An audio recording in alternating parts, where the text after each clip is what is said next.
নমস্কাৰ বন্ধু বান্ধৱীসকল, পম্পিজ কিড চেনেললৈ আপোনালোক সকলোকে স্বাগতম জনাইছোঁ। আজি লৈ আহিছোঁ মাছৰ মূৰ আৰু কচু শাকেৰে এবিধ খুব সুস্বাদু ব্যঞ্জন। যিহেতু কচু শাক খাই ভালেই লাগে আৰু লগতে মাছৰ মূৰ দি যিহেতু ৰান্ধিম। এতিয়া তাৰ কাৰণে কচু শাকখিনি ধুই মিহিকৈ কাটি ল'লোঁ।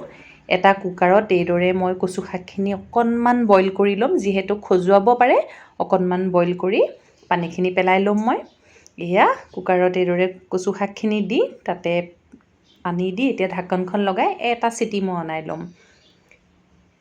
আৰু এটা চিটি আহিলে কচু শাকখিনি এইদৰে পানীৰ পৰা মই টুকি ৰাখিলোঁ। আৰু সেইখিনি সময়তে মাছত মই নিমখ হালধি সানি ল'লোঁ।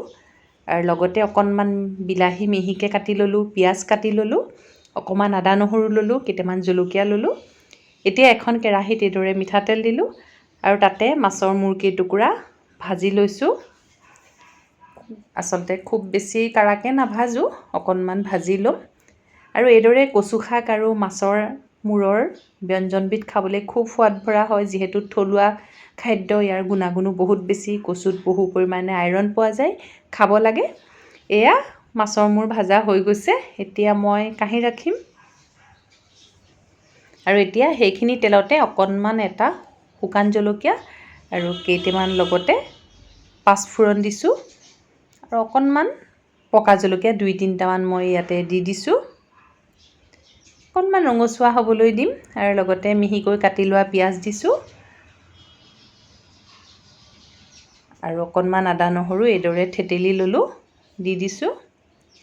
খুব ভালদৰে এইদৰে লৰাই দিছোঁ। অকণমান ৰঙচুৱা হোৱালৈকে ভাজি ল'ম। প্ৰায় ৰঙচুৱা হৈ আহিছে। এতিয়া ইয়াতে কাটি লোৱা বিলাহীখিনি দি দিছোঁ। পুনৰ এবাৰ ভালদৰে লৰাই দিছোঁ। আৰু এইখিনি ভাজ খোৱাৰ পাছত ইয়াতে বইল কৰি লোৱা কচুখিনি মই দিম। এতিয়া ভাজ খাই আহিছে, তাতে বইল কৰি লোৱা কচুখিনি দি দিছোঁ। কচুখিনি মই খুব বেছি বইল কৰা নাই, অকণমান বইল কৰি পানীটো পেলাইছোঁ। ভালদৰে লৰাই দিলোঁ।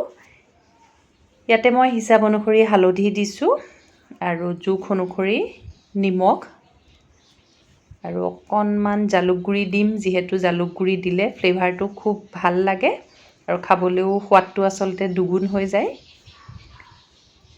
1 চামুচমান দি দিলোঁ জালুক গুড়ি। এতিয়া পুনৰ ভালদৰে লৰাই দিছোঁ। আৰু ইয়াতে এতিয়া ভাজি থোৱা মাছৰ মূৰকেইটা দি দিছোঁ। হেতাৰ সহায়েৰে মাছৰ মূৰকেইটা এইদৰে ভাঙি মই ভালদৰে লৰাই দিলোঁ। আৰু ঢাকোনত ৰাখিম প্ৰায় 10 মিনিটমান সময়। এইদৰে ঢাকোনত ৰাখিছোঁ। প্ৰায় 10 মিনিটমান সময় হৈ গৈছে। এতিয়া মই ঢাকোনটো উদঙাই দিছোঁ। আমাৰ কচু শাক মাছৰ মূৰেৰে ৰন্ধা প্ৰস্তুত হৈ গৈছে। এতিয়া মই পৰিৱেশন কৰিম। এইদৰে এটা কাঁহৰ বাতিত মই পৰিৱেশন কৰিছোঁ। আচলতে এইদৰে কচু শাকৰ ব্যঞ্জনবিধ খাবলৈ ইমানেই সোৱাদ ভৰা হয়, যিহেতু মাছৰ মূৰেদি ৰন্ধা হয়। আশা কৰিছোঁ আজি কচুৰ এই ব্যঞ্জনবিধ আপোনালোকে ভাল পাব। যিহেতু মাছৰ মূৰেৰে ৰন্ধা, আচলতে খাবলৈ খুব সোৱাদ ভৰাও হয়। যিহেতু থলুৱা আমাৰ খাদ্যবোৰ খাই খুব ভালেই লাগে। আৰু যদি আপোনালোকৰ আজি ৰেচিপিটো ভাল লাগিছে, আপোনালোকৰ ধুনীয়া কমেণ্টটো কৰিবলৈ নাপাহৰিব।